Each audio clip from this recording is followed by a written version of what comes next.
Queridos alumnos y queridos amigos, les doy la bienvenida y gracias por asistir a este Congreso Internacional de Conciencia y Desarrollo.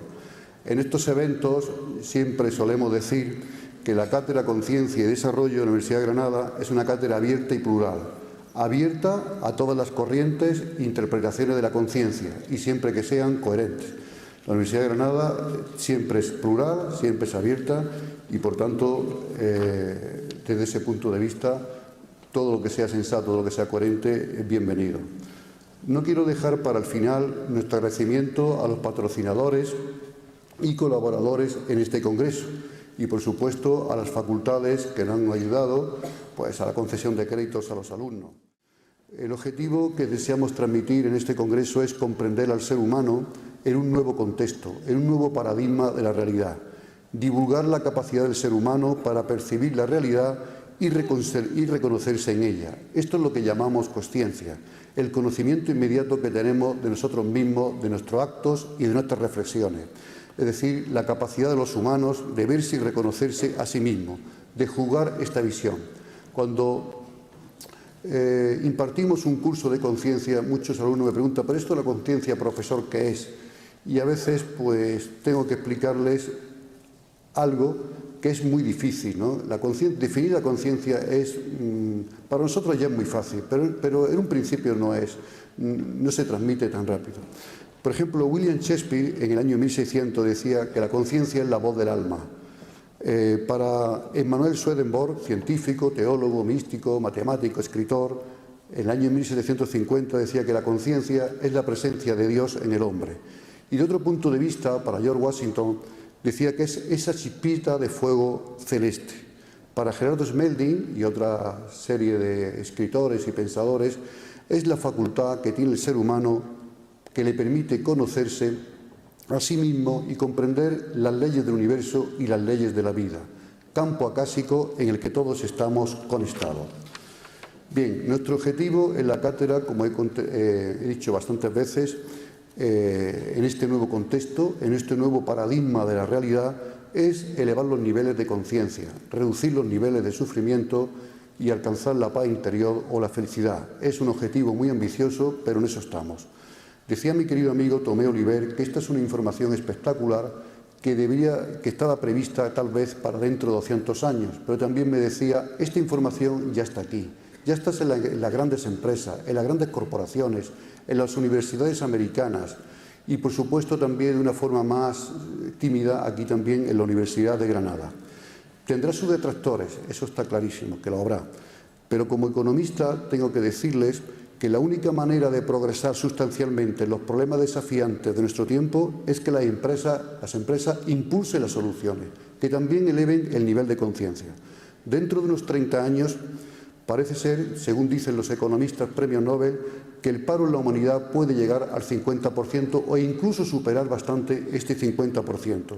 Hace unos 15 años, las 10 empresas más importantes del mundo, aproximadamente, no existían. Fíjense ustedes si está cambiando o va a cambiar la humanidad por los robots, los humanoides y, por supuesto, la sociedad va a ser muy diferente dentro de muy pocos años. En pocos años veremos cómo las profesiones que hoy conocemos, algunas muy rentables, van desapareciendo. Hace unos días, concretamente el jueves, el periódico El País publicó que en el año 2030, es decir, dentro de 12 años, el 30% de los empleos en España van a desaparecer. Eso lo publicó El País. Pero yo también, como economista, tengo que decirles que cada vez que ha habido una revolución científica, una revolución tecnológica, se han destruido muchísimos empleos, pero se han creado muchísimos más. No sé lo que ocurrirá porque estas predicciones son difíciles. En el año 2006-2007 decíamos que la economía española llegaría a los 6 millones de parados y llegó. Pero estas predicciones ya con los robots, con los humanoides, va a ser bastante difícil prever. Pero los economistas premios Nobel no dicen esto. Por tanto, se avecina un cambio y una planificación de la sociedad que creo que vamos a mejorar.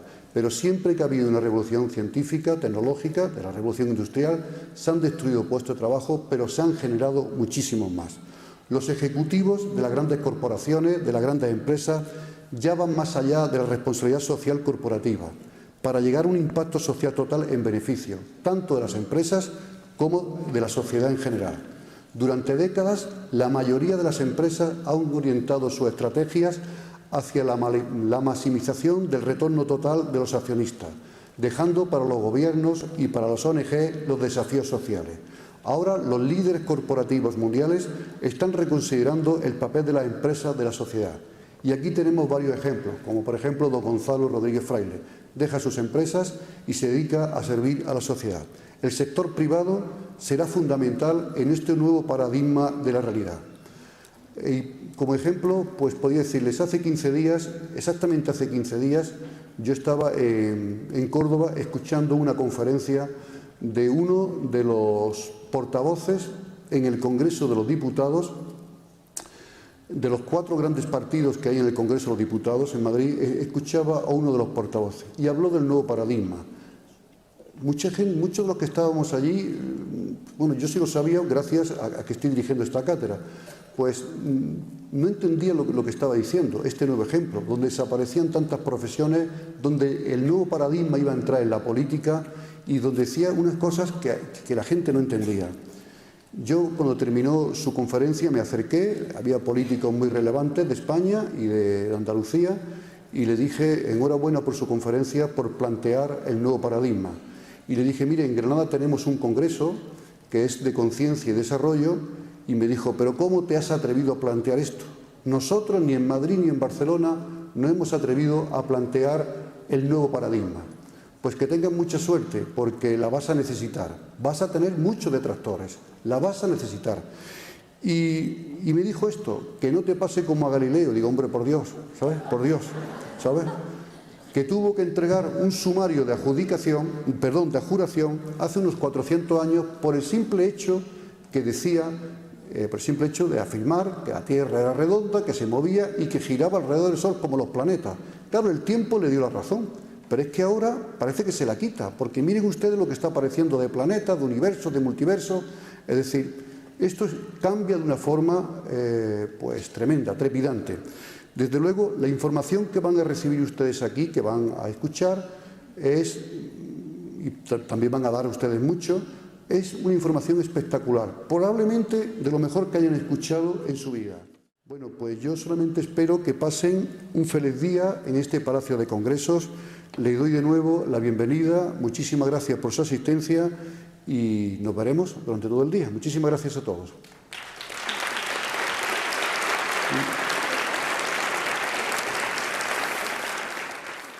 Vamos a empezar la primera ponencia de este congreso. Vamos a ver, como ha dicho el profesor González Blasco, la consciencia es el tema de investigación probablemente más importante de la ciencia hoy, ¿no? Y vamos a intentar explicar por qué. Hoy se están escribiendo libros en Estados Unidos, por ejemplo, con títulos El enigma cuántico, la física se da de bruces con la consciencia, el universo consciente, biocentrismo, en fin, es el punto más importante, en mi opinión, ¿no?, de la investigación científica hoy. Hasta hace unos años, bastantes años, la ciencia había dejado el estudio de la consciencia a otras disciplinas, ¿no?, como la filosofía o la teología o la psicología, porque es un tema con el que es muy difícil experimentar, ¿no?, y la ciencia empírica pues, va a tener graves problemas para poder hacerlo. Pero si hablamos de ciencia en el sentido más amplio de la palabra ciencia, ¿no?, entonces sí que podemos decir que la ciencia está estudiando la consciencia. El método, o sea, el significado más amplio de la palabra ciencia, ¿verdad?, es aplicar el método científico al estudio de algo que hoy por hoy todavía no se puede experimentar con ello. Entonces no podemos decir que la ciencia empírica, ¿verdad?, está estudiando la consciencia, pero sí podemos decir que la ciencia, en un sentido más amplio, está estudiando la consciencia. ¿Por qué? Bueno, pues voy a empezar esta conferencia leyéndoos unas frases de algunos de los científicos más famosos de los últimos años, donde hay varios premios Nobel, ¿no? Las voy a traducir del inglés y son estas. Por ejemplo, Max Planck: veo la consciencia como fundamental, veo la materia como derivada de la consciencia. André Linde, Stanford University: El estudio del universo y el estudio de la consciencia estará inseparablemente ligado. No se puede hacer progreso en uno sin hacer progreso en el otro, ¿vale? Henry Stapp: la unidad básica del universo no es sólo la característica básica de la experiencia mística, sino que es una de las revelaciones más importantes de la física moderna. Niels Bohr: me voy a los Vedantas y a los Upanishads para hacer preguntas científicas. Werner Heisenberg: la teoría cuántica no le parecerá ridícula a las personas que hayan leído los Vedantas. Erwin Schrödinger: la unidad y continuidad de los Vedantas están reflejadas en la unidad y continuidad de la física cuántica. Es todo consistente con el concepto espiritual de todo es uno.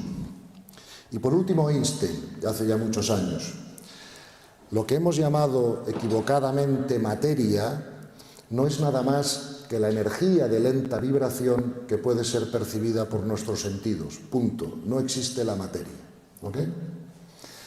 Entonces, lo que nos estamos dando cuenta es que al menos todos nosotros, los que tenemos cierta edad, y yo creo que la mayor parte incluso de todos los jóvenes que están en esta sala, hemos sido educados en lo que yo llamaría el paradigma clásico de la realidad, ¿no? Y eso viene fundamentalmente de la física newtoniana, ¿no? Que era mecanicista y determinista y que veía el universo como una serie de objetos separados unos de otros y suspendidos en el espacio de alguna manera, sin gran relación entre ellos, ¿verdad? Pero, sin embargo, la nueva ciencia nos está diciendo que las cosas no son realmente así, ¿no? Y todo surgió por el estudio de las partículas elementales, ¿no? Del mundo de lo pequeñito, ¿no? Que de ninguna manera se comporta como se comportan los objetos, ¿no? Macros que nosotros vemos, ¿no?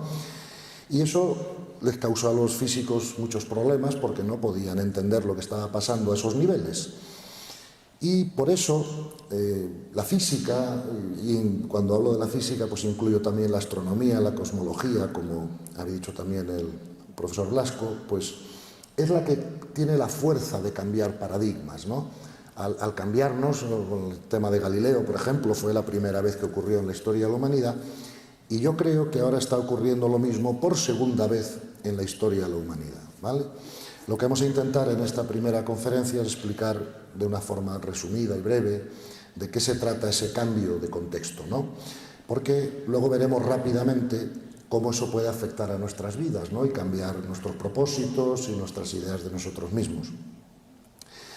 Yo os pediría, a los que no hayáis escuchado esto nunca, que abráis una ventana en la mente, no aceptéis ni dejéis de aceptar nada de lo que aquí se vaya a decir, por favor no me creáis en absoluto, esto es una cosa que tenéis que verificar vosotros para que tenga fuerza en vosotros, pero abrir una ventana hipotética en la mente que diga, si lo que este hombre dice pudiera ser verdad, ¿verdad?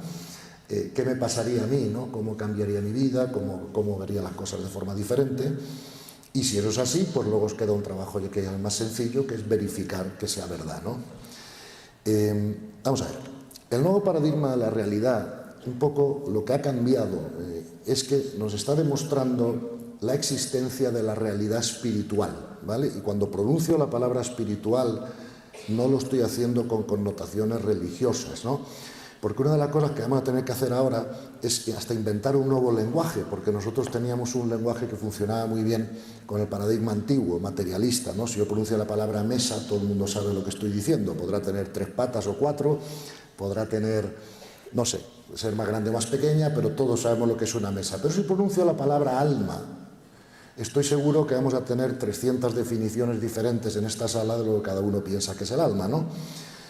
Por lo tanto, creo que este nuevo contexto de la realidad, un paradigma es como el color de las gafas que usamos para ver el mundo, ¿no? Y este nuevo contexto de la realidad creo que nos va a obligar incluso a inventar de alguna manera un cierto nuevo lenguaje para poder entendernos bien y explicarlo bien. Pero vamos a ver. Toda la revolución empezó porque los investigadores de la física cuántica se dieron cuenta de que el electrón no es una bolita, ¿vale?, sino que es una onda de probabilidad que solo se colapsa en una bolita cuando alguien lo manda a colapsarse de alguna manera, ¿no? Entonces, A ese problema los investigadores le llamaron el enigma cuántico, ¿no? O sea, ¿quién puede hacer que exista la realidad material? ¿De dónde sale un electrón y se colapsa aquí o allá para formar una cosa u otra, ¿no?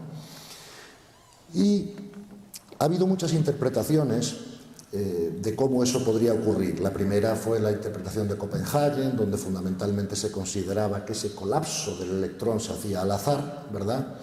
A eso ya contestó Einstein, no, Dios no juega los dados, ¿verdad? Y las matemáticas tampoco funcionaban bien del todo, con lo cual es una interpretación que se ha ido abandonando, ¿no?, a lo largo del tiempo. Después vino una interpretación del famoso científico Niels Bohr, que dijo que ese colapso del electrón se hacía por variables ocultas. Luego vinieron dos premios Nobel de la física, como Wheeler y Everett, que dijeron que como el electrón tiene infinitas maneras de colapsarse en un sitio y otro, pues que si se colapsaba en este universo de una forma, entonces inmediatamente tenían que abrirse universos paralelos para que pudiera colapsarse de todas las formas posibles, ¿no? Curiosamente, las matemáticas funcionaban con esa interpretación y al día de hoy hay muchos científicos que sostienen que eso es lo que ocurre, ¿no? Pero por último, se ofreció una interpretación diferente, que es un poco la que nosotros defendemos como posible, y es el colapso del electrón por la consciencia. Es decir, la consciencia crea la realidad. De ahí los títulos de estos libros que os he mencionado antes, y de ahí que la consciencia se haya convertido, ¿verdad?, en la disciplina más importante de la investigación científica hoy.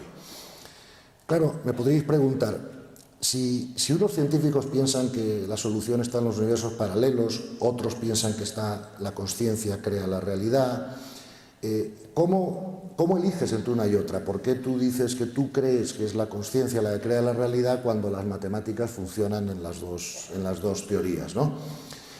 Bueno, pues mira, si a mí la física me dice que una cosa puede ser A o puede ser B, entonces ya tengo que abandonar la física para ver si es A o B, ¿verdad? Y entonces, ¿qué otras posibilidades tenemos de ver si es A o B? Pues mira, hace muchos años, unos grandes filósofos en Occidente y en Oriente, por ejemplo, en Occidente San Buenaventura y en Oriente Nagarjuna, por poner algunos ejemplos, nos han dicho siempre que el ser humano tiene tres ojos, ¿no?, para investigar el conocimiento. Tenemos el ojo de la carne, que es el ojo de la ciencia, el ojo de la medición, ¿verdad? Tenemos el ojo de la mente, que es donde podemos encontrar cosas como la filosofía, las matemáticas o la teología o la literatura. Y tenemos el ojo de la contemplación, ¿verdad?, que es el que han usado los místicos a lo largo de la historia de la humanidad, pues para intuir también la realidad. Resulta que ni los ojos de la mente ni los ojos de la mística o de la contemplación nos han hablado nunca de universos paralelos. ¿Me explico? Y sin embargo, los ojos de la contemplación, si leéis en profundidad a todos los místicos, tanto en Oriente como en Occidente, a lo largo de la historia de la humanidad, siempre han estado de acuerdo en que es el mundo sutil el que crea el mundo físico, ¿verdad? Por lo tanto, a mí me da confianza el saber que por primera vez en la historia de la humanidad la ciencia está diciendo una cosa que coincide, ¿verdad?, con lo que han dicho a lo largo de la historia todos los místicos y todos los grandes pensadores. Con lo cual tenemos los tres ojos de alguna manera funcionando en darnos una solución. Por eso y por experiencia personal, de la que luego hablaremos, creo que la solución al enigma cuántico más probable es que es la consciencia, ¿verdad?, la que hace el colapso del electrón y por lo tanto crea la realidad. Fijaros que además de eso, los científicos nos están diciendo que el multiverso es multidimensional. O sea que esta tercera dimensión en la que nosotros estamos no es la única dimensión del universo, que hay muchas más. Y cada dimensión es un mundo nuevo donde la energía vibra más rápido, ¿verdad? Y por eso no los podemos ni ver, ni tocar, ni percibir por los sentidos, lo cual no quiere decir que no existan, ¿verdad? Todos sabemos que existen los pensamientos porque sufrimos sus efectos, pero nadie ha podido pesar, medir, contar o agarrar un pensamiento, mucho menos olerlo o saber de qué color es, ¿no? Entonces, la teoría de las cuerdas, que es la teoría que está intentando integrar la física cuántica con la física clásica, afirma que necesitamos al menos 11 dimensiones en el universo, y en mi opinión son bastante más de 11, probablemente hasta 40, ¿no? Y otra cosa que nos está diciendo la física moderna es que todo lo que existe en el mundo material, en el universo entero, vamos, está hecho de dos componentes básicamente: energía más información. Esta mesa es energía más información. Si esta mesa no tuviera información, tendería a desintegrarse, ¿verdad? A desorganizarse. Eso es la segunda ley de la termodinámica, el principio de la entropía. Por lo tanto, tenemos que darnos cuenta de que el 90% del peso del universo no es físico. Vivimos en un universo psicofísico, ¿vale? Todas las estrellas, planetas, cuásares, o sea, toda la materia que veis en el universo solo es el 10% del peso del universo. Mi pregunta es cuánto pensamiento y conciencia debe haber por ahí, porque cuántos pensamientos tengo que juntar yo para que pesen más que esta botella, ¿vale? Luego, esa idea que teníamos de que vivíamos en un universo físico hay que de alguna manera abandonarla porque no coincide con la realidad, ¿verdad? Entonces, el otro tema importante a destacar aquí de la nueva idea, ¿verdad?, del paradigma científico es este. Nosotros habíamos pensado siempre en una causación ascendente. Por ejemplo, la mayor parte de los médicos o de los investigadores pensaban que el cerebro de alguna manera creaba consciencia. No se sabe cómo, una serie de conexiones eléctricas, neuronales, podrían crear consciencia. Evidentemente nunca ha podido demostrarse que eso sea así, ni siquiera explicarse el mecanismo. Y el nuevo paradigma de la realidad lo que nos está diciendo es que la causación es descendente, no ascendente. O sea, el cerebro no crea la mente como hemos pensado hasta ahora. Más bien, la consciencia crea la mente y la mente crea el cerebro para poder expresarse. La causación siempre va de las dimensiones de más alta vibración a las más bajas, ¿verdad? Eso tiene un montón de implicaciones para nosotros, como ahora veremos. Pero, por ejemplo, una inmediatamente fácil de explicar es: muchos psiquiatras y psicólogos están ahora planteando, por ejemplo, qué ocurre cuando una persona está deprimida, ¿no? Siempre habíamos pensado, bueno, pues se fastidia la química del cerebro de alguna manera y eso empieza a producir pensamientos circulares, obsesivos, etcétera, ¿no? Pero ahora están dando cuenta que es al revés, que es cuando tú dejas que aniden en tu mente pensamientos negativos, circulares durante mucho tiempo, esos pensamientos te afectan a la química del cerebro. Lo cual no quiere decir que cuando la química esté afectada no deba ser tratada para sanarse. Pero sí quiere decir que si una persona deprimida pudiéramos por un embudo sacarle todos los pensamientos negativos que tiene y meterles por ese embudo, por ejemplo, los pensamientos de Gandhi o Teresa de Calcuta, esa depresión se curaría en minutos, porque la fuerza del contagio energético es mucho mayor y mucho más rápida que la química, ¿verdad? Entonces, por primera vez nos damos cuenta de que los pensamientos son cosas como esta mesa, pero son cosas que, a diferencia de esta mesa, afectan a otras cosas, ¿vale? Por lo tanto, los pensamientos pueden cambiar perfectamente la materia, ¿no?, de alguna manera. Entonces, ¿por qué es esto importante? Bueno, la última cosa que voy a decir, también en línea con lo que había dicho el profesor Blasco, es que, claro, Galileo pensaba que el sistema solar era prácticamente la totalidad del universo, ¿no? Pero ahora sabemos que en la Vía Láctea, que es nuestra galaxia, hay 200.000 millones de estrellas, calculan los astrónomos. Cada estrella tiene varios planetas alrededor. Se calcula que solo en la Vía Láctea hay 1 trillón de planetas como la Tierra. Y además han descubierto 200.000 millones de galaxias. Y además están diciendo los científicos que vivimos en un multiverso, ¿no?, en una infinidad de número de universos. Con lo cual, la mente no puede realmente, al menos la mía, darnos cuenta de qué es todo eso, ¿no? Y por lo tanto, tenemos que empezar a pensar sobre las cosas de manera diferente, ¿verdad? Hasta ahora he intentado explicar que hay un nuevo paradigma de la realidad, en mi opinión, que está siendo derivado, ¿no?, de la física y de otras muchas disciplinas del saber, que además están diciendo que el universo es uno, que está integrado, que tiene inteligencia y propósito, y que no se puede seguir estudiando de forma fragmentada como habíamos hecho hasta ahora, porque la realidad no es fragmentada, ¿no? En fin, hasta ahora esa es la visión nueva de la ciencia sobre la realidad cosmológica y la realidad de la tercera dimensión. Pero dicho eso, también están cambiando la idea, y esto es lo que creo que ya va a empezar a ser más interesante para nosotros, y disculpar que sé que los primeros minutos de la ponencia son un poco más aburridos porque tengo que poner el marco, ¿no?, en el que está pasando todo esto, pero ahora creo que se va a poner más interesante, ¿no? ¿En qué afecta todo esto al ser humano? Nos podemos preguntar, ¿no? Bueno, pues mira, de la misma manera que se han dado cuenta de que el universo es un lugar multidimensional, ¿verdad?, se han dado cuenta que el ser humano también es multidimensional.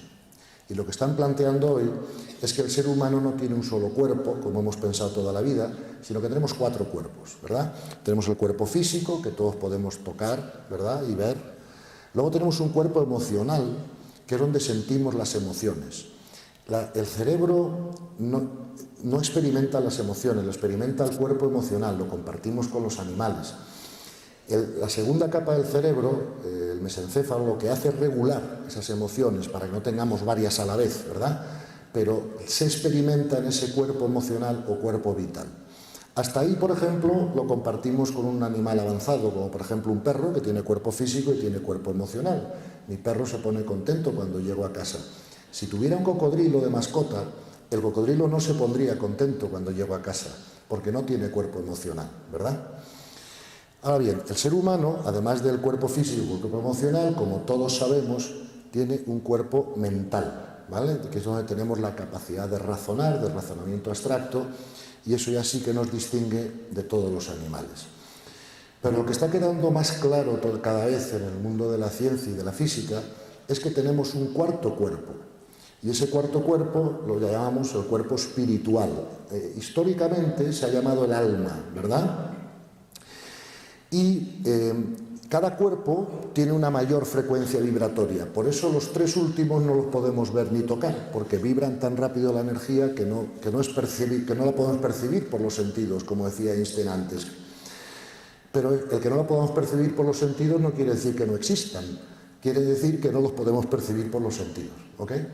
Fijaros que ya hay libros escritos en Estados Unidos por científicos, no por personas dedicadas a la filosofía, ni a la religión, ni a la espiritualidad, sino por científicos que se titulan La física del alma, por ejemplo, ¿no? Entonces, esto ya está siendo investigado por la ciencia, como digo, y es importante que el ser humano comprenda esta situación. ¿Por qué? Porque fijaros, si hace un tiempo, ¿no?, yo hubiera... Es que prefiero estar con el micrófono, porque si no, no me vais a oír. Pero bueno, si yo hace 20 años le pregunta a alguien a mí, Gonzalo, ¿tú qué crees que es un ser humano? Yo hubiera contestado algo así como lo siguiente. Un ser humano es un animal, o sea, un cuerpo físico, que tiene capacidad de razonar. Y si yo hubiera tenido hace 20 años, que la tenía, fe religiosa, pues hubiera dicho, y además tiene un alma. Fijaros que incluso la filosofía cristiana y oriental decía, el ser humano es un complejo, o sea, está hecho, las partes constitutivas son cuerpo, mente y alma. Pero fíjate, decir eso con la información que tenemos hoy no basta, porque al decir cuerpo, mente y alma parece que estamos poniendo las 3 cosas al mismo nivel, ¿no? Pues como si fuera un compuesto de 3 partes. Pero sin embargo tenemos que darnos cuenta de que el cuerpo es más fundamental que la mente, pero es menos significativo. Es más fundamental porque si yo me tiro de un 4.º piso y mato el cuerpo, mato también la mente. Luego la mente sin cuerpo no puede existir. Pero la mente es más significativa evolutivamente que el cuerpo porque la mente no la compartimos con los animales y el cuerpo sí. ¿Ve? Esa es la diferencia entre fundamental y significativo. El alma es más significativa que la mente. Y la nueva definición del ser humano, y esto es lo importante que tenemos que reflexionar, es que lo que están diciendo los investigadores es que es lo mismo que han dicho todos los místicos a lo largo de la historia de la humanidad, que el ser humano es un alma en evolución. ¿Okay? El cuerpo físico lo vamos a tener durante 80 años si tenemos suerte, quizá 90 o más, o a lo mejor podemos tener un accidente a los 20 o de niños, pero el cuerpo físico va a durar lo que dura, que es poco, ¿vale? Y la personalidad, la mente, también va a durar poco. Cuando se muere el cuerpo físico, se muere la mente y la personalidad. Pero el alma va a continuar, ¿ok? Fijaros que hemos dicho que todo el universo está compuesto de dos componentes básicos, que son energía más información. Y entonces me podríais preguntar, oye, Gonzalo, ¿y cómo funciona la información en el ser humano? ¿Vale? A lo que yo os diría, pues mira, los investigadores están diciendo lo siguiente, están diciendo que tenemos 3 archivos de información, los seres humanos. Hay un archivo de información que va ligado al cuerpo físico, y ese archivo lo conocemos de sobra, se llama el archivo genético, es el que determina que en una vida somos hombre o mujer, o rubios o morenos, o altos o bajos, ¿bien? Y luego tenemos un segundo archivo de información que se llama el archivo de carácter y personalidad, que va ligado al cuerpo emocional y al cuerpo mental. Hasta ahí no hay ninguna novedad, todos los psicólogos han sabido esto, y esos 2 archivos tienen 2 características básicas. La primera es que son corruptibles. Yo, por ejemplo, si me bebo 5 botellas de whisky todos los días, puedo cargarme mi archivo genético. Y la segunda característica de estos archivos es que se disuelven con la muerte física. Cuando pasamos por la muerte física, nuestro cuerpo físico y nuestro cuerpo mental o de personalidad se diluye y nunca más existe en el universo. Pero tenemos un tercer archivo de información que va ligado al alma, y los investigadores lo llaman el archivo de consciencia, ¿verdad? Y ese archivo de consciencia tiene 2 características diferentes a los 2 primeros archivos. La primera es que no se disuelve con la muerte física, continúa ligado al alma en la progresión del alma posterior. Y la segunda característica de este archivo es que no puede grabar nada que no sea verdad, no es corruptible, no nos lo podemos cargar aunque queramos. Trae como una garantía del universo que solo puede grabar las comprensiones de la verdad, y por lo tanto eso hace que la evolución del alma sea siempre ascendente. ¿Ok? Entonces, los 3 cuerpos de más baja vibración, el cuerpo físico, el cuerpo emocional y el cuerpo mental, es lo que los psicólogos le llaman el ego, ¿vale? Y todo trabajo de crecimiento personal o de crecimiento espiritual es un trabajo de empezar a trascender ese ego, ¿verdad?, para poder aprender a vivir desde el alma, ¿ok? Eso es lo que nos cambia la vida. La mayor parte de la humanidad vive desde el ego, como todos sabemos. Solo a lo largo de la historia de la humanidad un porcentaje muy pequeño de personas han conseguido vivir desde el alma. Y a esas personas les hemos llamado místicos, ¿verdad? Porque tenían un cambio de percepción. No vivían desde el mismo sitio, ni con las mismas intenciones, ni con la misma percepción que vivíamos los demás, ¿verdad?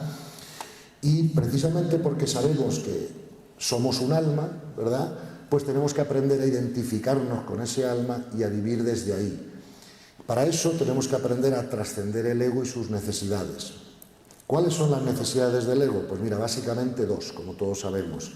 Esa necesidad que todos tenemos de control, que todo lo que esté fuera de nosotros esté como a nosotros nos gusta, que la cuenta bancaria esté llena, que el niño no suspenda en el colegio, que la pareja no me ponga los cuernos, que la empresa vaya bien, en fin, controlarlo de fuera, ¿vale? Y la segunda necesidad que tiene el ego es la que tenemos todos de ser queridos, aceptados, respetados, admirados por los demás.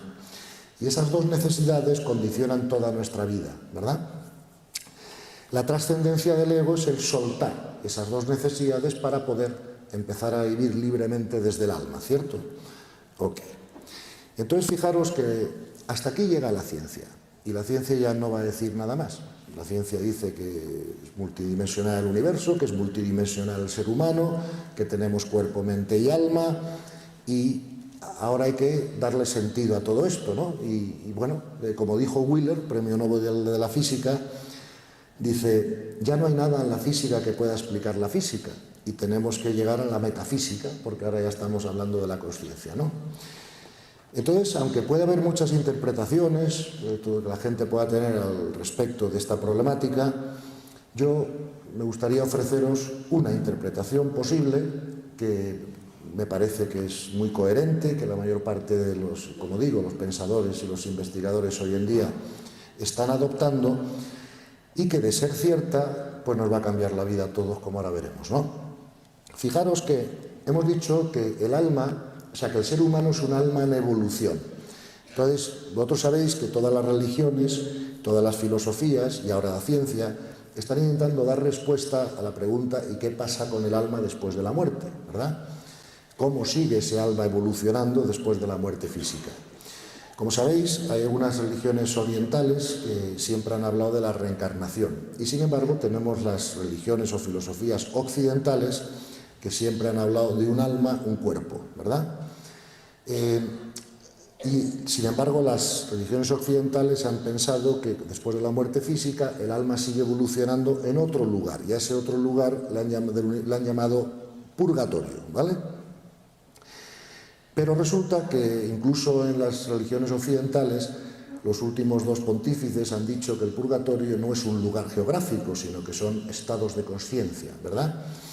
Entonces, a través de las investigaciones que se han hecho con las experiencias próximas a la muerte y a través de lo que sabemos de las regresiones en psiquiatría, parece ser que lo que están diciendo los investigadores es que, aunque todas las filosofías hasta ahora habían tenido parte de verdad, ninguna había acertado del todo, ¿verdad?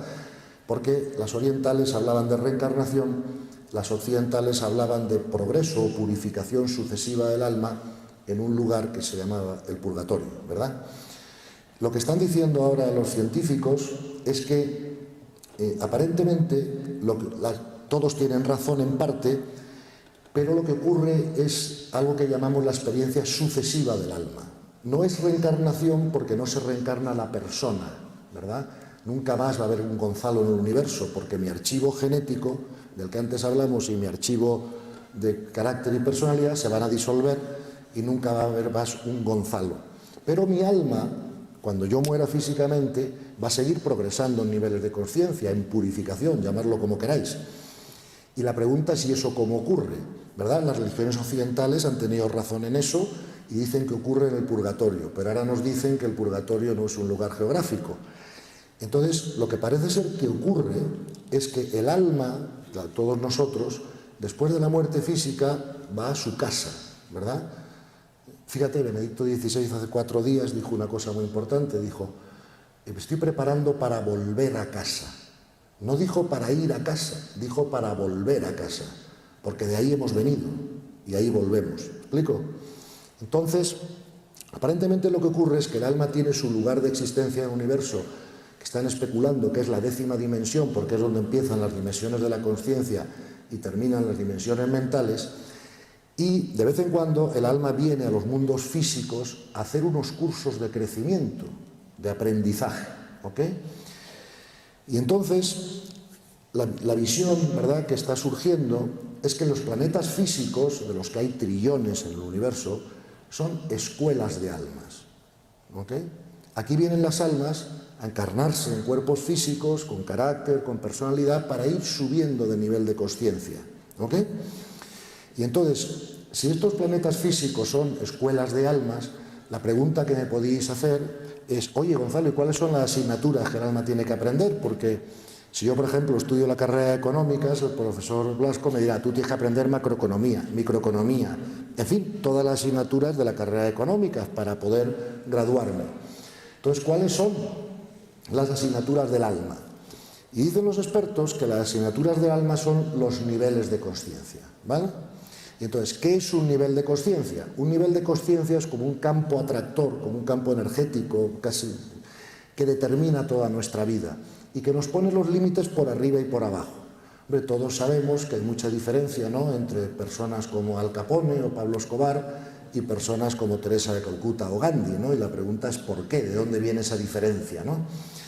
Y, claro, esa diferencia viene del aprendizaje del alma, porque daros cuenta que hasta ahora nosotros habíamos fusionado dos cosas que si no se diferencian no se pueden integrar. Por ejemplo, todas las facultades de la mente, del alma, se la habíamos dado a la mente. Como el alma no tenía una existencia real para nosotros, a no ser que tuviéramos una gran fe religiosa, la ciencia ni lo había estudiado. Y entonces todas las facultades que tiene el alma se la habíamos dado a la mente porque era el único sitio donde se la podíamos dar, ¿vale? Habíamos fusionado alma y mente. Pero ahora sabemos que el alma tiene 3 facultades que no tiene la mente, ¿vale? La primera es la capacidad de ver esencia. La mente solo ve apariencia, por apariencia muy sofisticada si quieres, pero apariencia. La intuición, la capacidad contemplativa, son dos cosas que están en el alma y no en la mente. La mente es más bien como un ordenador, donde tenemos un hardware, que es el cerebro, y tenemos un software, que son los programas de pensamiento que captamos o que utilizamos, ¿verdad? Que dependen a su vez de nuestro nivel de conciencia, como ahora veremos. No es lo mismo lo que va pensando en el coche Teresa Calcuta que Pablo Escobar, para nada, ¿vale?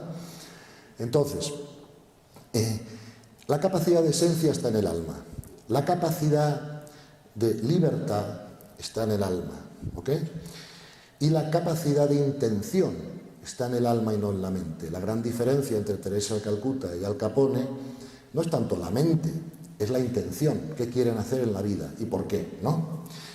Entonces, otra cosa que habíamos fusionado y que no nos dejaba gestionarnos bien es que habíamos fusionado las emociones con los sentimientos. Entonces, incluso si le pregunto a psicólogos preparados y tal, ¿me puedes explicar qué diferencia hay entre una emoción y un sentimiento? Poca gente puede explicarlo, pero claro, si no lo comprendemos no podemos sanarlo, ¿verdad? Porque no sabemos a dónde dirigirnos. Entonces, fijaros, las emociones tienen que ver con el cuerpo instintivo y las compartimos con los animales, se originan en el cuerpo instintivo. Por lo tanto, con las emociones solo podemos hacer tres cosas, que es suprimirlas, reprimirlas, pero entonces sabemos que desomatizan. Como eso pasaba, los psicólogos empezaron a decir, bueno, pues entonces exprésalas. Pero claro, si las expresamos nos cargamos las relaciones. Por lo tanto, la tercera cosa que se puede hacer con las emociones, y que es lo que más conviene hacer, creo yo, es ni reprimirlas ni expresarlas, sino soltarlas, ¿ok? Sin embargo, los sentimientos no tienen nada que ver con las emociones. O sea, los sentimientos son un producto del campo mental. Por eso se llaman sentimentales. O sea, mi perro tiene emociones, pero no tiene sentimientos. No los puede tener porque no razona, ¿ok? Los sentimientos son producto de nuestro pensamiento. Os pongo un ejemplo tonto. Algunos de vosotros habéis venido a este congreso porque creíais que os podía interesar la temática y seguro que habéis hecho un esfuerzo en venir, habéis dejado hacer cosas el sábado que podíais hacer, y etcétera. Pero imagínate que venís aquí y aquí no hay nadie, no están los ponentes, no hay nadie, ¿vale? Oye, vais a pensar, estos son unos irresponsables, han citado unas personas en Granada, han montado un congreso, aquí no aparece nadie. Si pensáis de esa manera, ¿cómo os vais a sentir? Mal, ¿no? Ahora bien, ante el mismo hecho, que es que aquí no hay nadie, ¿verdad? Podéis venir y pensar de otra manera si queréis. Podéis pensar, hombre, pues más o menos son gente seria. Mira, aquí está el decano, el profesor, el catedrático, el ministro de Cultura, yo mismo que no soy tan serio, etcétera, quien sea, ¿no? Y si no están, pues algo habrá pasado de fuerza mayor. Lo mismo venían en un coche o en un avión y han tenido un accidente, lo que sea. Si pensáis de la segunda manera, os vais a sentir mejor que si pensáis de la primera. Pero el hecho es el mismo. El hecho no ha variado, es que no estamos, ¿vale? Con lo cual vemos rápidamente cómo nuestros sentimientos dependen de nuestra manera de pensar. Y si queremos sanar los sentimientos, tenemos que aprender a pensar diferente, ¿verdad?, sobre los eventos, personas o situaciones que nos provocan esos sentimientos, ¿ok? Por lo tanto, podemos sanar nuestros sentimientos con nuestro pensamiento, pero las emociones, como son del cuerpo instintivo, hay que sanarlas de otra manera, que es fundamentalmente soltándolas, ¿vale? Bien. Entonces, habíamos dicho que las asignaturas que el alma tiene que aprobar aquí, ¿no?, en el Colegio de la Tierra, son los niveles de conciencia. Y por explicarlo de una manera muy básica, ¿no?, los niveles de conciencia, esto es 1 metro, pero también son 100 centímetros y también son 1000 milímetros. Por lo tanto, yo puedo dar una explicación mucho más sutil, ¿no?, de cada centímetro, o puedo ir de metro en metro. Vamos a mirar los niveles de conciencia de metro en metro un momento, ¿vale? Dicen los expertos que en la Tierra conviven 3 niveles de conciencia siempre. Es como está hecho el colegio. De la misma manera que un colegio normal de la Tierra hay niños de párvulos, de bachillerato medio, ¿no?, y de COU, que conviven todos en un edificio, aunque cada uno está aprendiendo cosas diferentes, ¿verdad? Porque claro, si le enseño álgebra a un niño de párvulos, frustro al niño y me frustro yo. Tengo que esperar a que sea un poquito mayor para que pueda aprender álgebra, ¿no? Entonces, con los niveles de conciencia pasa lo mismo. Y en la Tierra dicen los expertos que serán 3 niveles de conciencia. El nivel 1 ya no se da. Se dio hace años, pero ya no se da. era el nivel donde los bárbaros entraban en los poblados y mataban a los niños, se comían a la gente, o sea, no había la más mínima sensibilidad por el sentimiento de otro, ¿no? Y eso ya no se da en la Tierra. Dicen que el nivel más bajo que se da es el nivel 2. Y el nivel 2 tiene 3 características básicas. Los gobiernos son dictaduras, no genera tecnología, la compran y la usan, pero no la generan, y los conflictos se resuelven por la violencia física. ¿Okay? Al Capone, por ejemplo, o Pablo Escobar, si tiene un problema contigo, no te pone una demanda judicial, como todos hemos visto, te manda a matar. ¿Okay? Entonces, en el nivel 2 está el 25% de la población. Y son los que crean todos los líos, los follones en la sociedad. Cada vez que ponemos las noticias, pues hay 10 minutos dedicados a esa franja de conciencia porque alguien ha matado a alguien, o ha robado no sé qué, o ha habido violencia doméstica, o terrorismo, o lo que sea. ¿Quiénes son los del nivel 2? Los que usan la violencia física en la vida, terroristas, traficantes de drogas, yo qué sé, criminales violentos, etcétera, ¿no? El 70% de la humanidad está en lo que se llama el nivel 3. O sea, si se viera la Tierra desde el espacio, podríamos decir, este es un colegio de almas de nivel 3, porque lo que más se da en la Tierra es el nivel 3. ¿Qué 3 características tiene el nivel 3 que no tiene el nivel 2? Bueno, los sistemas de gobierno son democráticos, ¿vale? No es lo mismo ir, por ejemplo, a Londres o a Estados Unidos o a España, ¿no?, que ir a los países que están gobernados todavía hoy por dictaduras. Sí se genera mucha tecnología en el nivel 3, o sea, no es lo mismo ir a Londres que a Sudán, ¿verdad?, porque vamos a ver edificios de todo. Y la resolución de los conflictos en el nivel 3 se hace por la violencia verbal y mental, pero no por la física. O sea, en el Parlamento español, pues a lo mejor Rajoy y Pablo Iglesias se insultan, se descalifican, se lo que sea, pero no se pegan. Ya vuelven a casa con su físico intacto, cosa que no pasa en otros parlamentos que hemos visto por televisión, donde se lían a puñetazos y se tiran sillas y lo que sea, ¿no? Entonces, el nivel de conciencia, la existencia de los niveles de conciencia puede ser, en mi opinión, uno de los descubrimientos más importantes en la historia de la humanidad. Porque, como decía el profesor Blasco, los niveles de conciencia nos permiten comprender las causas primarias de todos los problemas humanos. Tenemos aquí a 2 especialistas en economía que, si yo les preguntara por qué hemos tenido una crisis tan importante en España en los últimos 8 años económica, ¿no?, seguramente me darían todas las razones válidas por las que lo hemos tenido y todas las conocemos, ¿no? ¿Ha habido exceso de deuda? Sí. ¿Ha habido corrupción? También. ¿Ha habido falta de inversión productiva a largo plazo y mucha especulación? Por supuesto. ¿Ha habido mucho paro? Claro. Pero todo eso son subcausas. La verdadera causa de la crisis económica es el nivel de conciencia de los españoles. Dicho de otra manera, si todos los ciudadanos de España fueran como Teresa de Calcuta o como Al Capone, como Teresa de Calcuta o como Gandhi, como Gandhi, sí. Claro, evidentemente no hubiera habido corrupción, evidentemente no hubiera habido exceso de deuda, seguramente no hubiera habido paro, ¿ves? Luego, si no comprendemos las causas primarias, ¿no?, de todos los problemas del ser humano, va a ser difícil que les pongamos solución, porque vamos a ir poniendo parches en las subcausas. Pero la única solución a todos los problemas humanos es elevar el nivel de conciencia, como ahora veremos. El nivel donde se produce el gran salto cuántico es en el nivel 4, donde el nivel 4 tiene 3 características que no tiene el nivel 2 y el 3. Los sistemas de gobierno son de consenso, porque claro, la sabiduría se reconoce en el nivel 4, no hay que votarla, ¿vale? ¿Cómo vamos a votar la sabiduría? 2, se generaría mucha tecnología si fuera la intención, lo que pasa es que la gente que está en el nivel 4 está más interesada en el servicio. Y ya no existen conflictos que resolver, ni por la violencia física, ni por la verbal, ni por la mental. ¿Qué conflicto puede tener Teresa de Calcuta con Gandhi?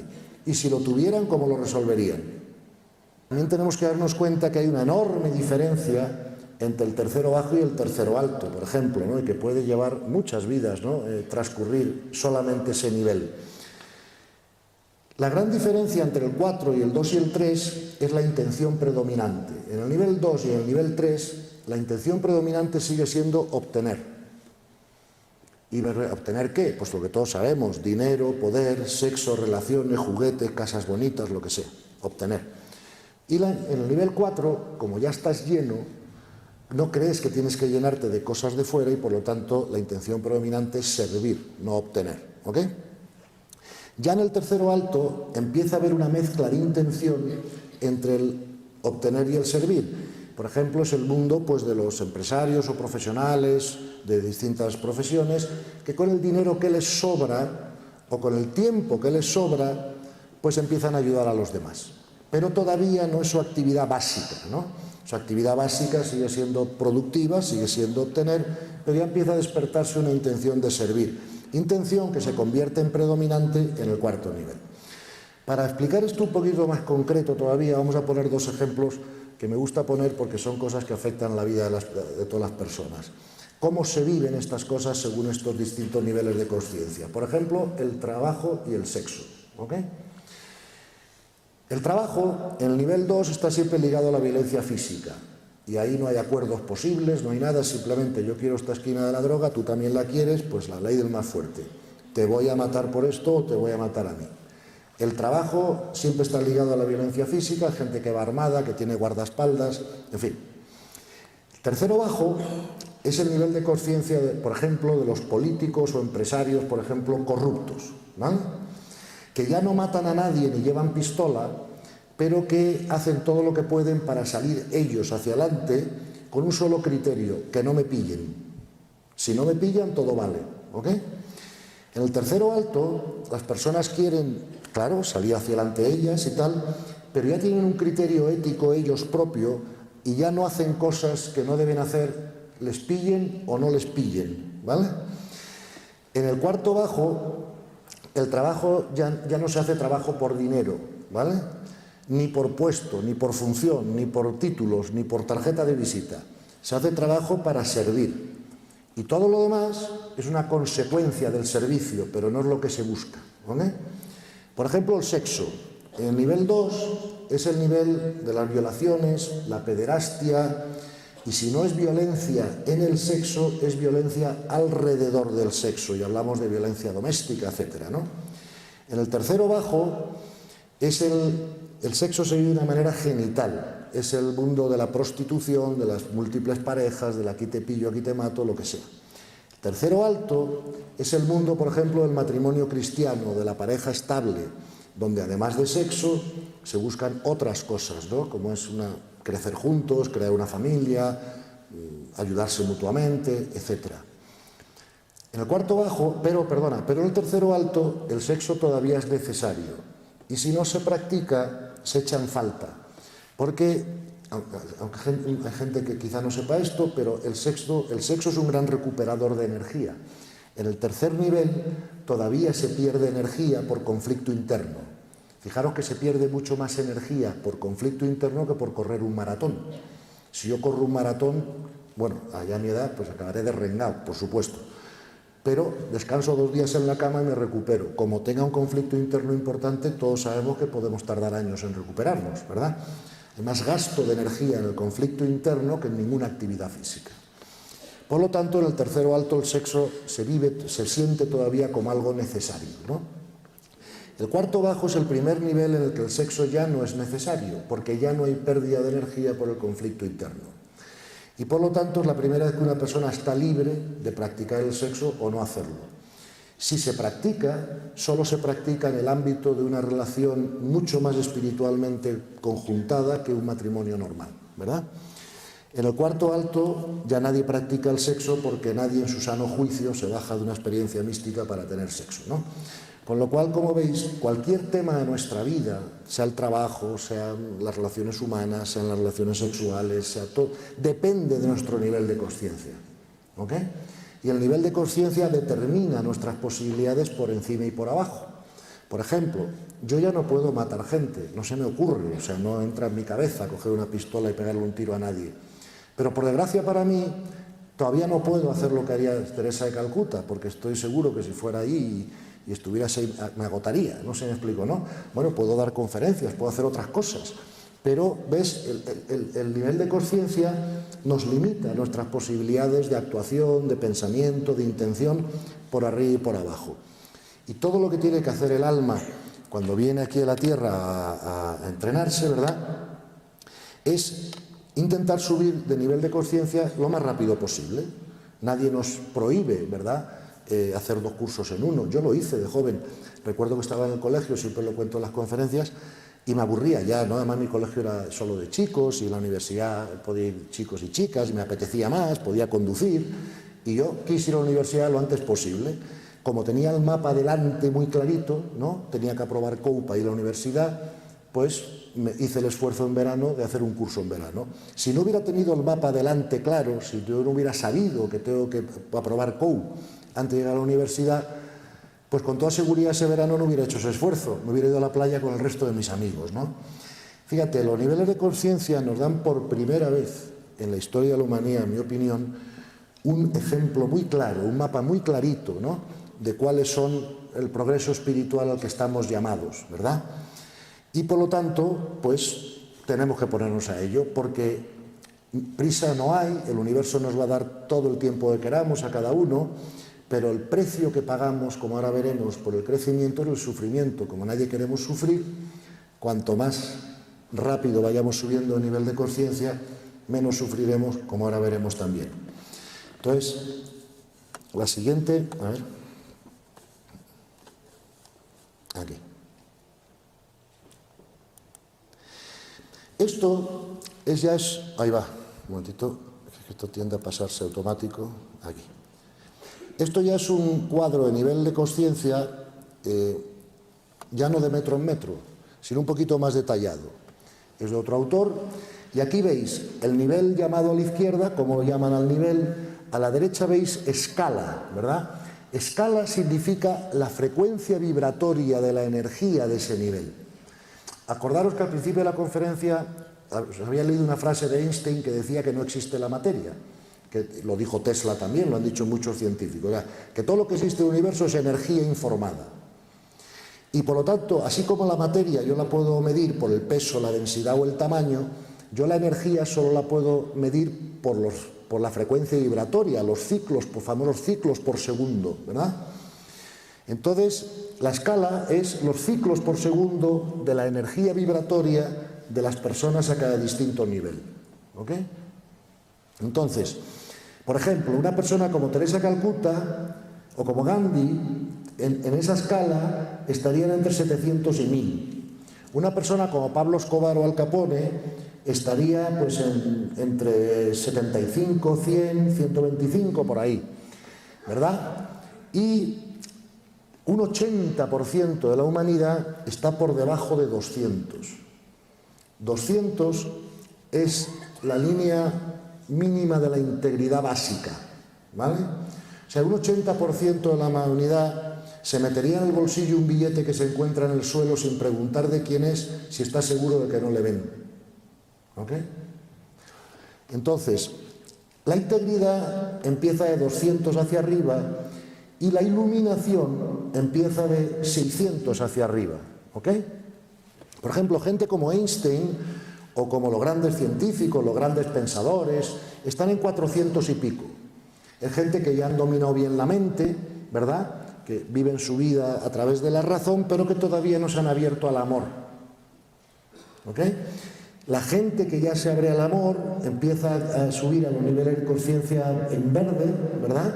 Ahí puedes ver, pues hay mucha gente histórica en esos niveles, y la gente que ya se ha abierto al amor y además tiene una iluminación, por así decirlo, los que hemos siempre llamado místicos, esos están entre 700 y 100, porque también tenemos que comprender que el ser místico no es un evento, sino un proceso. Hay grados de misticismo, igual que hay grados de todo lo demás, y no es lo mismo un místico que otro, ¿verdad? Aunque ya ser místico, aunque sea de grado 1, es fabuloso.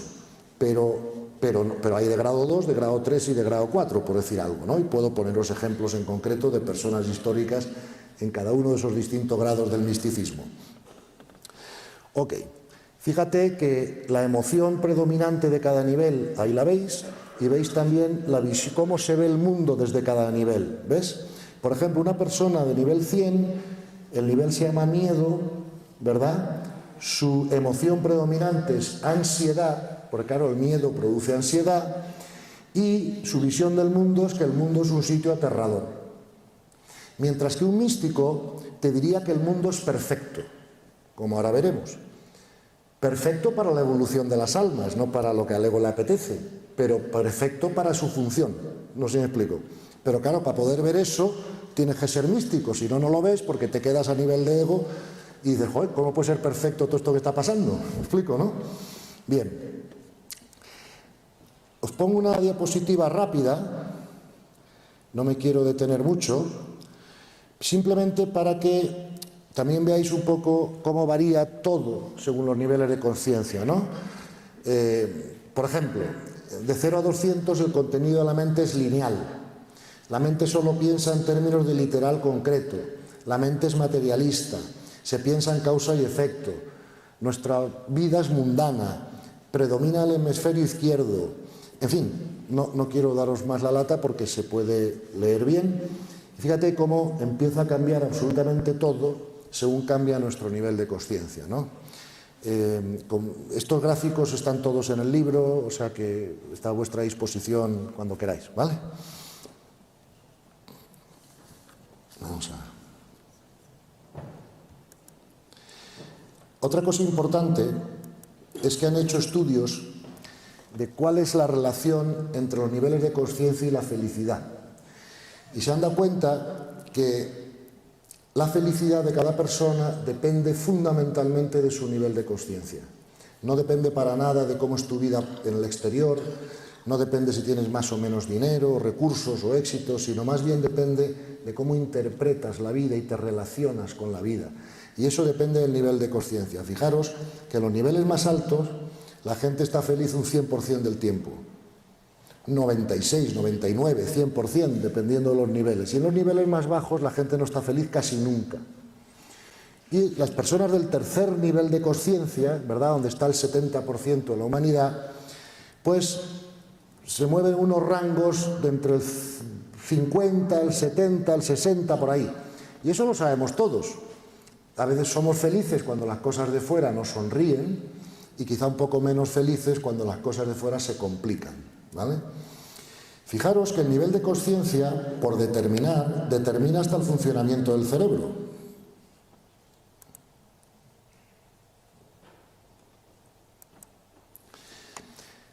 En los niveles de conciencia bajos, el cerebro funciona como aparece en ese gráfico a la izquierda. Y en los niveles de conciencia altos, el cerebro funciona como aparece en ese gráfico a la derecha.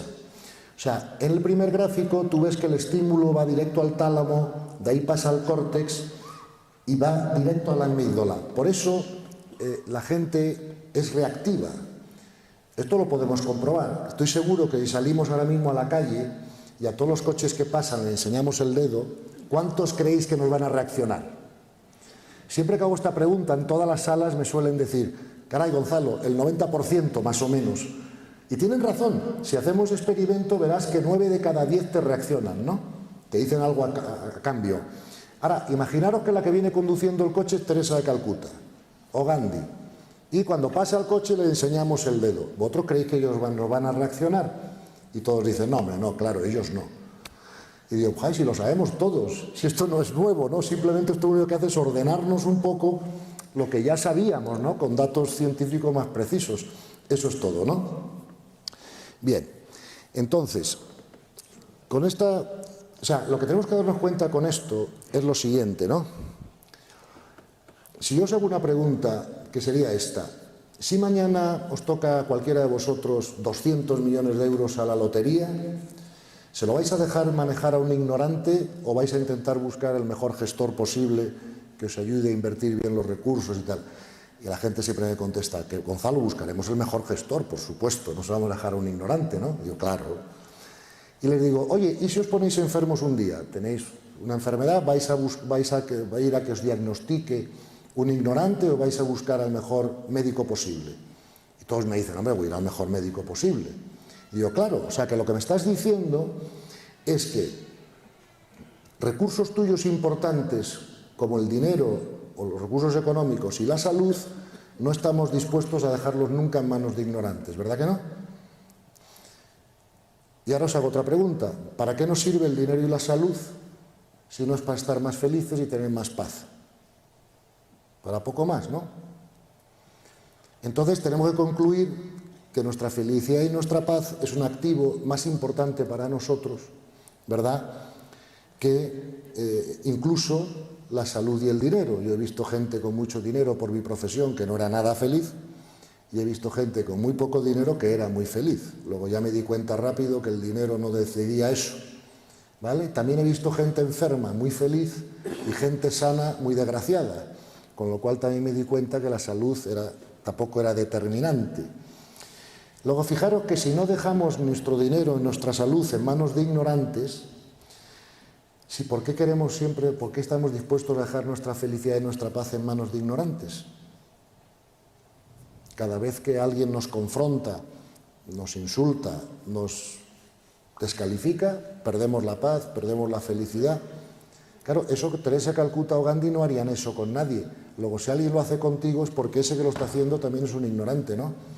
Luego, entonces, ¿cómo vamos a dejar nuestra felicidad y nuestra paz en manos de ignorantes cuando no dejamos nuestro dinero, nuestra salud ni ningún otro recurso nuestro en manos de ignorantes? Esa es la pregunta que todos tenemos que responder. La respuesta es que solo podemos hacerlo cuando el nivel de conciencia es alto, porque aunque nos propusiéramos no reaccionar ante el estímulo de un ignorante, si nuestro nivel de conciencia es bajo no somos capaces de hacerlo, porque el cerebro no nos deja este funcionamiento de la derecha. ¿Ok? Bien, entonces, comprendido los niveles de conciencia, tenemos que introducir otro concepto importante en esto, ¿no? Vamos a ver. Si la conciencia colapsa el electrón y la conciencia, ya dijo Einstein y mucha gente, ¿no?, que eso no es al azar, entonces tenemos que preguntarnos qué intención o con qué propósito puede estar la conciencia creando las cosas, ¿verdad? Otra vez más, la ciencia no nos va a dar una respuesta a eso. La ciencia no sabe de intenciones ni de propósitos. La ciencia estudia realidades. Pero una vez que con la ciencia nos ha dicho que lo más probable es que la conciencia colapsa el electrón, entonces nosotros sí que tenemos que preguntarnos cómo lo hace, por qué lo hace, con qué intención, ¿no? Entonces, se sabe desde hace mucho tiempo, hace miles de años que esto ya viene escrito en los Vedas, en los Vedantas, en el Kybalión, muchos filósofos han hablado de ello, Plotino, Teilhard de Chardin, muchísimos, ¿no? Vamos a ver, cuando la conciencia colapsa el electrón, lo hace siguiendo unas leyes, ¿vale? Porque ya dijo Einstein que no lo hacía al azar, ¿ok? Y esas leyes no pueden tener, creo yo, otro sentido que pedagógico, ¿no? Si esto es una escuela de almas y la conciencia colapsa la realidad, pues lo hace con una intención de pedagogía para las almas, no para los egos, para las almas, ¿vale? El universo, lo que le pase a un cuerpo físico, le importa bastante poco. Yo me he comprado esta camisa y mañana me la quemo sin querer, pues no pasa nada, me la cambio por otra y sigo siendo el mismo, ¿no? Mientras la tengo, la voy a cuidar y la voy a valorar porque es un bien del universo que estoy administrando, ¿verdad? Pero no tiene más valor que eso, ¿eh? Entonces, la conciencia colapsa el electrón siguiendo unas leyes. Esas leyes se llaman las leyes universales, y no me estoy refiriendo a leyes de la física, como la gravedad, por ejemplo, porque la gravedad existe aquí, pero no existe en el espacio. Mientras que estas leyes universales de las que hablo existen en todos los sitios del universo, sin excepción ninguna, ¿verdad? Y son las leyes que rigen, ¿verdad?, la creación de la realidad física, ¿verdad?, por parte de la conciencia. Están muy descritas en el libro para que podáis ver con detalle, no me quiero entretener mucho en su explicación porque no tenemos tiempo para todo, pero esas leyes podemos decir que son 7 leyes, ¿verdad? La ley suprema del universo es la ley del amor, esa es la ley de la que se deriva todo lo demás. Después viene una ley que se llama la ley de la polaridad y la ley de la manifestación, que afectan a la creación y que, como nosotros todavía no estamos creando nada, pues no nos afectan mucho a nosotros, pero las 4 leyes más bajas nos afectan de lleno, ¿vale? Vamos a ver, la más alta de las 4 bajas se llama la ley de la evolución, ¿vale? Por ejemplo, si ponemos un paralelismo a un colegio, a una universidad de la Tierra, La ley de la evolución sería, o un colegio de la Tierra, la ley de la evolución sería la que dijera, ok, los alumnos de quinto de bachillerato tienen que aprobar química, física, matemáticas, etcétera, etcétera, etcétera. La ley más baja que esa, se llama la ley de correspondencia, es la que determina las condiciones concretas donde se hacen esos aprendizajes. ¿Ves? Por ejemplo, tú tienes que aprender química a las 5 de la tarde, los lunes, en el aula 3B con el profesor fulano de tal. ¿Ves? La ley de correspondencia es la que concreta para cada uno de nosotros las necesidades que nos marca la ley de evolución, ¿no? Luego, la ley que sigue, la ley de correspondencia, se llama la ley de la armonía, ¿no? Que es la ley que... Claro, nosotros tenemos que saber que nosotros somos seres energéticos. Nosotros estamos hechos de energía, no de materia. Toda la materia del Empire State Building, por ejemplo, del edificio ese tan alto de Nueva York, la puedo poner en un grano de arroz. Para que ese grano de arroz pesaría millones de toneladas. Pero toda la materia del Empire State Building cabe en un grano de arroz.